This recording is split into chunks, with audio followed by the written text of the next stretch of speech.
Heavy torrential rains have left streets of Queensland completely inundated. Parts of eastern Australia reported flash floods and set off a string of emergency warnings up and down the Pacific coast.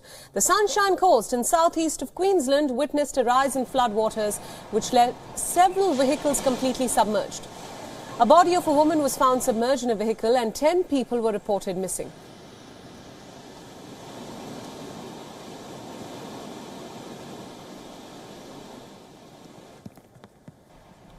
Almost half a metre of rain has fallen in some parts of Queensland in the last 24 hours, causing multiple road closures and transport chaos. Emergency services received more than 100 calls for help, and swift water rescue crews were dispatched to assist dozens of stranded residents.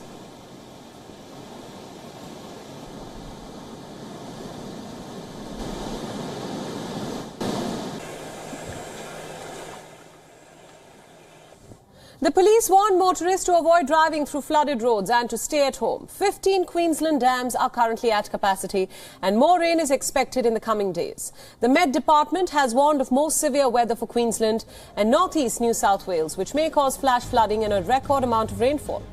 After years of drought and climate-worsened bushfires, Australia's east is now witnessing an extraordinarily wet summer. Due to the La Nina weather pattern, the country's Met Department says that La Nina has increased the chances of tropical cyclones off Australia's Pacific coast and brings above-average rainfall to the region.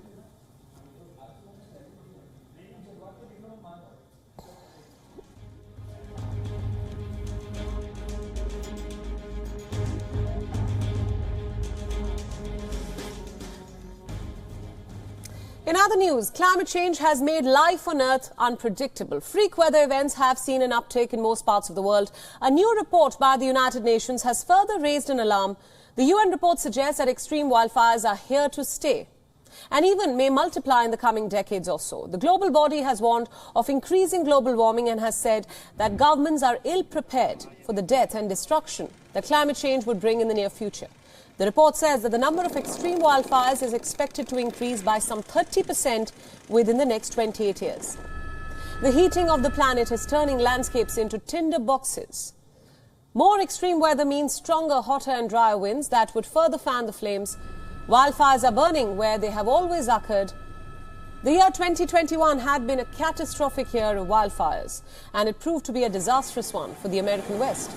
Nearly 7.7 million acres of land in the US was burnt in 2021. By June last year, close to 29,000 wildfires had already ignited across the US, roughly 4,000 more than the average years.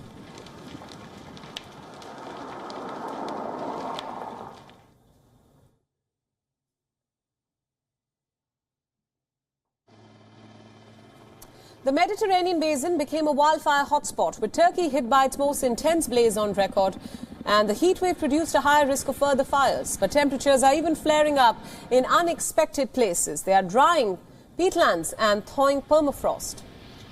The Arctic, previously immune to these fires, has seen a dramatic increase, including the so-called zombie fires, which smolder underground throughout the winter months before bursting into flames.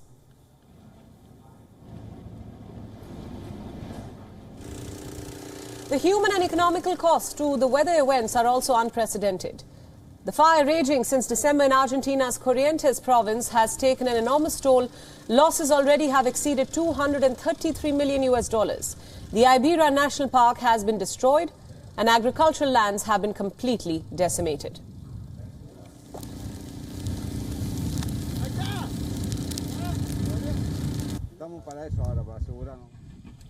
Meanwhile, in China, intense rainfall and extreme weather events have become the norm. Northern China witnessed historic levels of rain and snow in October last year, leaving several provinces battered. In July last year, heavy rainfall and deadly floods in the central province of Henan killed more than 300 people and several dozen are still missing. For years now, climate activists and experts have been calling for a rethink on how to tackle the problem of climate change. They say the current government's response to freak weather incidents are not enough and money has often been put in the wrong places.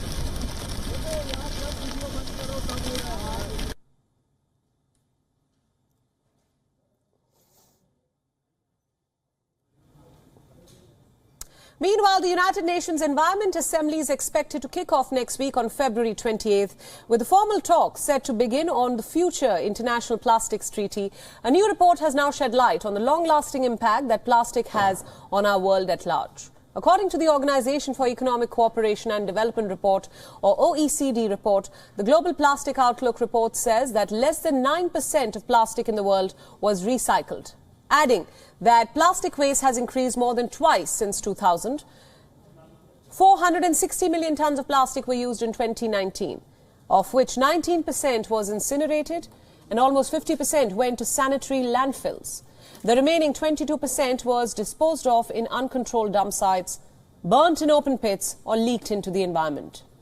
According to this report, plastics contributed 3.4% of global greenhouse emissions in 2019. 90% of it was from the production and conversion from fossil fuels. The pandemic, of course, saw the use of plastics drop by 2.2% in 2020 compared to the previous year. On the flip side, single-use plastic waste rose, and to dampen the hopes, its overall use is projected to pick up again after the pandemic. The Intergovernmental Organization's chairman stressed on coordinated and global solutions to combat the plastic menace and reduce global warming. The OECD has proposed a series of levers to address this issue, which includes developing the market for recycled plastics, but it represents only 6% of the total, largely because they are more expensive. The body added that new technologies related to decreasing the environmental footprint of plastic was only at 1.2% of all innovations in fighting climate change caused by the material. In a survey published by the polling firm Ipsos for the World Wildlife Fund, 88% of the people surveyed supported a treaty to tackle the plastic menace. The survey was conducted in 28 countries.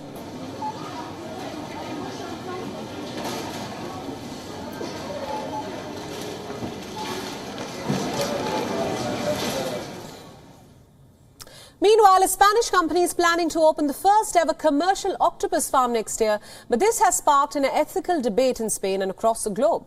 The company says that the need for a farm was born due to the soaring demand for seafood. It says that it will produce 3,000 tons of meat every year. But not everyone is happy with this idea. Efforts to farm octopus have struggled with high mortality. Scientists say that octopuses are sentient beings. So what does that mean? It means they have emotions. They can feel pain or even be happy. Activists say that sentient creatures cannot be farmed. In fact, in some places like the United Kingdom, it is illegal.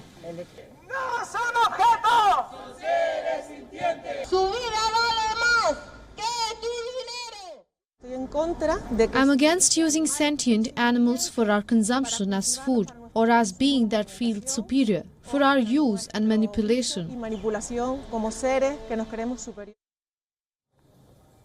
But in the rest of Europe, that's not the case. Only vertebrates are recognized as sentient beings. Octopuses do not fall under this category and they do not have a backbone. Currently, Spain is tightening its animal protection legislation. But the octopuses are not set to be included anytime soon. Until now, farming octopus was never a debate. It was a rare delicacy, in fact, plus there was enough octopus to go around in the wild. But their numbers are now falling and their price is rising. In 1950, we were catching around 35,000 tons of octopus, and today the world catches around 350,000 tons. That's 10 times more in 70 years. If we want to continue consuming octopus, we have to look for an alternative to fisheries, because the fisheries have already reached their limit. Demand continues to grow, and so we need an alternative. For now, aquaculture is the only available option. It's true we have to try to make it sustainable and that it ensures animal welfare. Half the seafood consumed by humans is farmed. The industry has pitched itself as a means of meeting consumer demand, but ecologists say that this fact, in fact, obscures its true environmental toll. The other problem are the attempts ongoing to breed wild-caught octopus. This often leads to aggression, cannibalism, and self-mutilation. Commercial rearing is not a new concept. The world has been doing it for ages. Around 550 different species are raised in captivity around the world. Many of them end up as food, but what activists are concerned about is the welfare of animals. Any farming operation should guarantee a high quality of life. Whether that happens or not depends on government policy.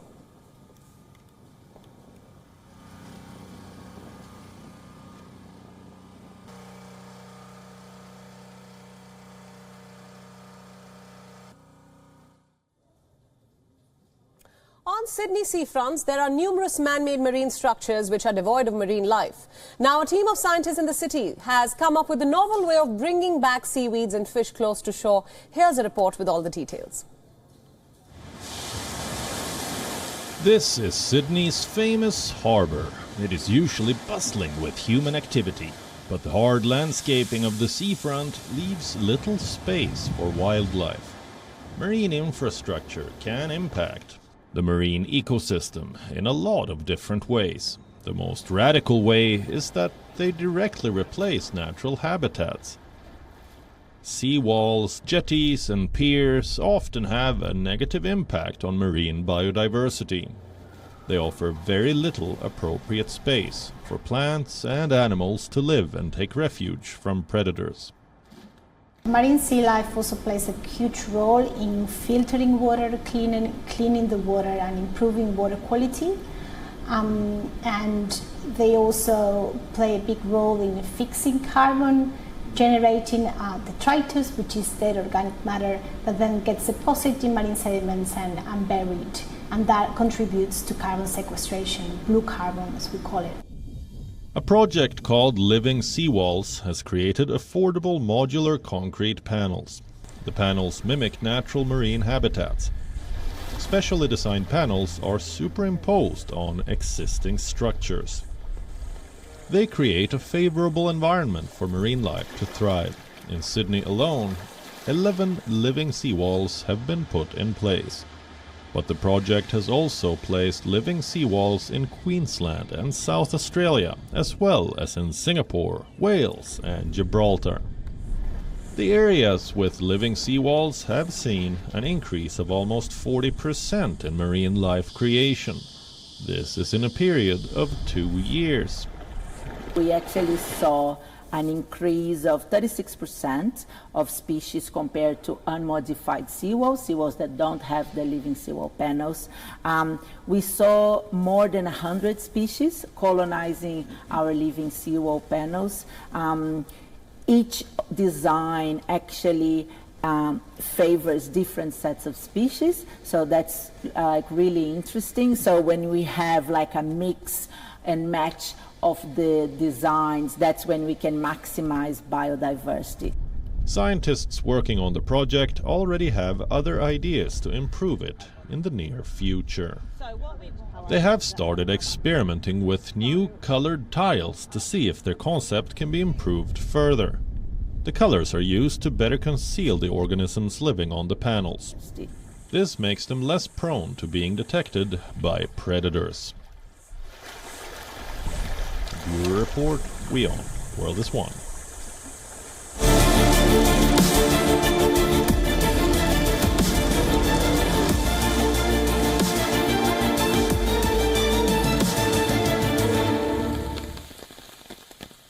WION World is One is now available in your country. Download the app now and get all the news updates on the move.